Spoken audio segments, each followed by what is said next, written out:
Басты кейіпкер Ли Үннам жұмыс таба алмағандықтан, ата-анасымен бірге тұруын жалғастырып келеді. Мектеп кезінде ол үлгілі оқушы болған, ақылды және альпинизм клубының белсенді мүшесі еді. Алайда қазір оның қызығушылықтары турникпен жаттығу жасаумен ғана шектеледі. Сол себепті жергілікті тұрғындар оны бір түрлі адам деп есептейді. Соған қарамастан, ол альпинизммен байланысты істерін ұмытпаған, бар жабдықтарын үйде ұқыптап сақтайды. Бұл оның әпкесіне ұнамайды, ол оны бұл үшін жиі сөгіп жатады. Ли Үннің анасының туған күні жақындап қалған. Сондықтан олар бұл мерекені үйлерінің қасындағы клуб бағында атап өтуді ұйғара. Алайда Линің бұл жерді ерекше әдемі немесе ерекше болғаны үшін емес, сол жерде мектептегі ғашығы Южу жұмыс істейтіндіктен таңдаған. Кездескен кезде олар оңаша сөйлесу үшін шетке кетеді. Бұл Южуды таңғалдырады. Себебі ол Ли Үн оны кездесу шақыруын қабылдамағаннан кейін одан қашып жүр деп ойлаған. Алайда Линің бұл ойды тез сейілтіп, ол бұл жерге кездейсоқ келгенін және Южу бұл жерде жұмыс істейтінін мүлде білмегенін айтады. Сондай-ақ ол қазір ірі компаниялардың бірінде басқарушы лауазымда екенін айтып, өмірі мен мансабындағы өзгерістерді атап өтеді. Кеш жалғасып жатты. Түн болған соң, мекеменің меңгерушісі қызметкерлерге үйлеріне қайтуға рұқсат береді. Тек өзімен Южу қалады. Бірақ басқалар кеткен бойда, ол Южуға шамадан тыс көңіл бөле бастайды. Бұл оны айқын түрде ыңғайсыз күйге түсіреді. Южу сыпайы түрде әрі қарай араласуға мүдделі еместігін білдіріп, тек кәсіби қарым-қатынасты сақтауды жөн көретінін айтады. Осы уақытта сыртта бір көлік дұрыс емес жерге тоқтап, жүргізуші кілтін құлыпта сындырып алады. Көліктен шыққан кезде ол бірнеше клапандарды абайсызда ашады. Салдарынан көліктен бір түрлі түтін шыға бастайды. Бұл түтін оған тап болған адамдарға бірден әсер етеді. Бірнеше минут ішінде бұл газ бүкіл көшені толтырып, шыққан шу туған күн өтіп жатқан жерге жетеді. Кенеттен бір газ баллоны қабырғаға соғылып, ішіндегі газдар тез арада ғимаратқа тарай бастайды. Олар өздеріне қарай жақындап келе жатқан газ бағанын байқайды. Южу барлығын ғимаратқа қайта кіруге үндейді. Бірақ Ли әпкесін іздеуге тырысады. Ол әлі де көлігінде отырған еді. Әпкесі көліктен шығуға әрекеттенгенде, сүрініп қалып, газ аралас ауаны бірнеше рет жұтып қояды. Ли Үн бірден оған ұмтылып, ғимаратқа қайта кіргізеді. Бірақ әпкесінің жағдайы күрт нашарлайды. Бұл кезде Үннам бүкіл қаланың қою түтінмен қапталып жатқанын байқайды. Бірақ әкесі жағдайдың қаншалықты қауіпті екенін әлі түсінбей, бұл жерден кету керек деп тұрып алады. Кенеттен үкімет тарапынан шұғыл хабарлама таратылады. Барлық тұрғындарға мүмкіндігінше биік жерге көтеріліп, әскери көмекті күту тапсырылды. Паникаға түскен жұрт ғимараттың төбесіне асығады.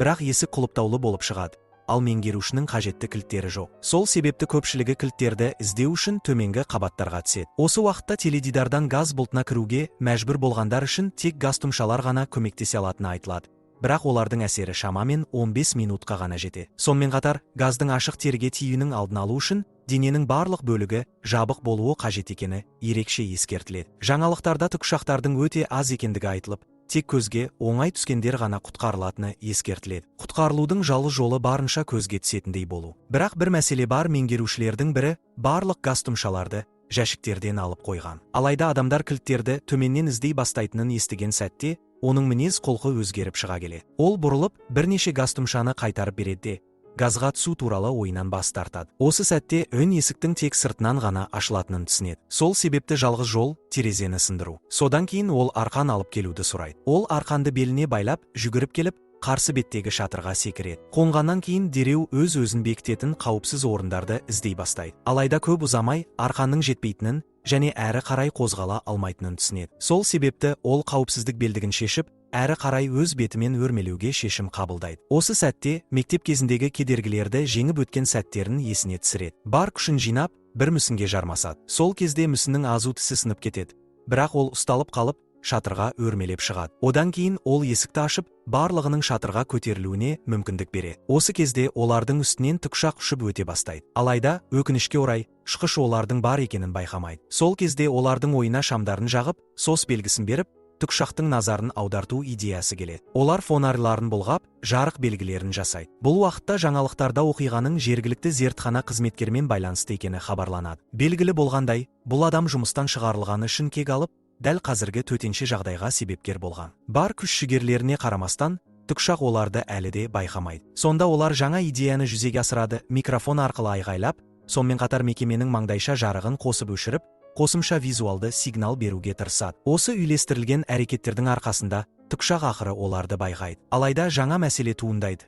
Тікұшаққа барлығын отырғызу мүмкін емес, себебі салмақ шектеуі бар. Сол себепті Үн тікұшаққа артық салмақ түспеуі үшін Южумен бірге қалып қояды. Жаңа тікұшақ келеді. бірақ белгісіз себеппен шқыш оларды алып кетуден бас тартады. Осы жағдайға қарамастан, өн мен Южу жаңа жоспар құра бастайды. Қажетті заттарды жинап жүргенде, өн газдың жоғарылай бастағанын байқайды. Олар тез арада газ тұмшаларын киіп, денелерін мұқият скотчпен орап, сыртқа жүгіріп шығады.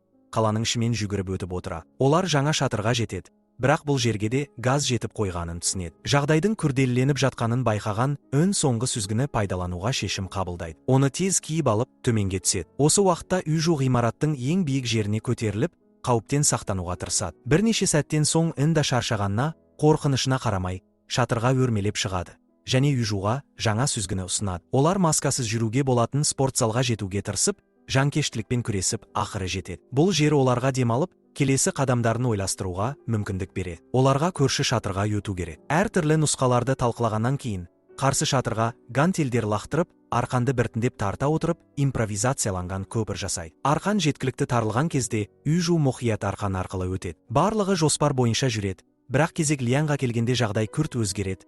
Южу тұрған шатырға газ төгіле бастайды. Бұл үлкен қауіп төндіреді. Мұны көрген Лиян тәуекелге бармауға шешім қабылдап, тез арада газ тұмшаларды алып келуге қайтып кетеді. Билік өкілдері газды бейтараптандыру үшін қарапайым судың көмектесе алатынын түсінеді. Бірақ бұл үшін нақты қанша уақыт қажет екені белгісіз болып қала. Лиян ақылды бір жоспар ойлап табады.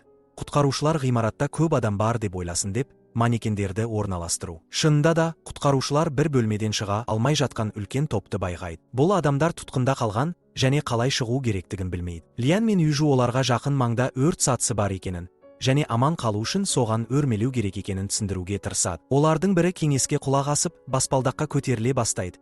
Бірақ тепе-теңдігін жоғалтып, құлап кете жаздайды.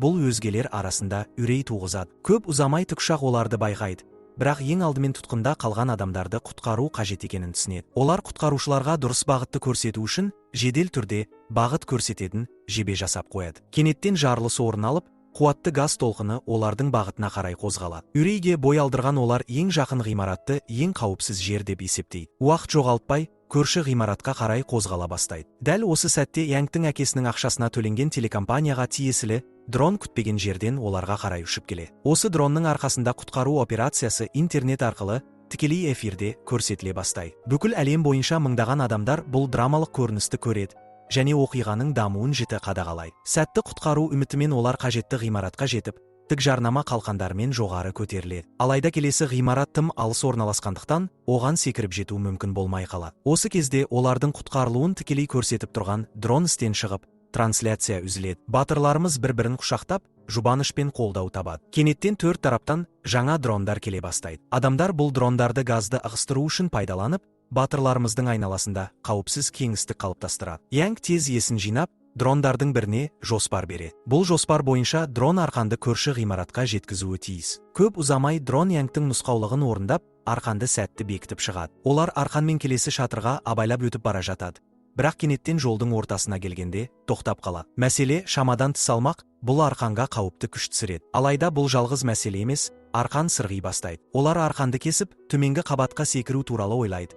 Бірақ осы сәтте көмек көрсетіп тұрған дрон бұзылып қалады. Олар тікелей төменге құлап кетеді. Бұл көрініс тікелей эфирде көрсетілген соңғы кадр болады. Соған қарамастан, тікұшақ олардың соңғы белгілі орнына қарай бет алады. Кенеттен құтқарушылар кранның үстіндегі бір түрлі жарықты байқайды. Ол, батырларымыз назар аударту үшін жаққан отшашу шамдары болып шығады. Осы жарықтың арқасында құтқарушылар оларды байқап, көмектесуге асығады. Құтқару лагерінде бәрі бұл сәттілікке қуанады. Басқарушы өзін жай тапқандай сезініп, Южуға келіп, оның амандығына қаншалықты алаңдағанын білдіргісі келеді. Алайда алғыс алудың орнына ол Южудан шапалақ жейді. Содан кейін Лиян Южу жаққа келіп, құтқару кезінде қолданған карабинді ұсынады. Ол оны Южуға бергісі келеді, бірақ Южу оған келесі кездесуде алып келді дейді. Кенеттен жаңбыр жауып кетеді. Ол қалған газдың бәрін шайып кетіп, бұл табиғи құбылыс олардың барлық қиындықтарының аяқталғанның символына айналады.